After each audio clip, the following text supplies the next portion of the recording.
How to use Away Mode.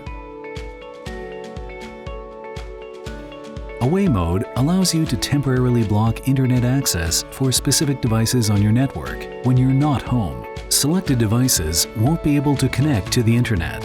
This prevents hackers and other threats from connecting to those devices through your home network, connecting to your home network through those devices. To use Away Mode, tap the gray Home icon. Now tap Setup. Select the devices you want to block from your Wi-Fi network when Away Mode is active. When you're done, tap the check mark on the upper right corner. Once your Away Mode device list is set, tap to turn it on here.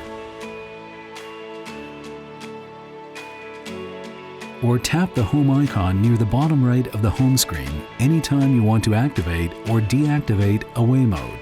You can do this anywhere as long as you have an internet connection.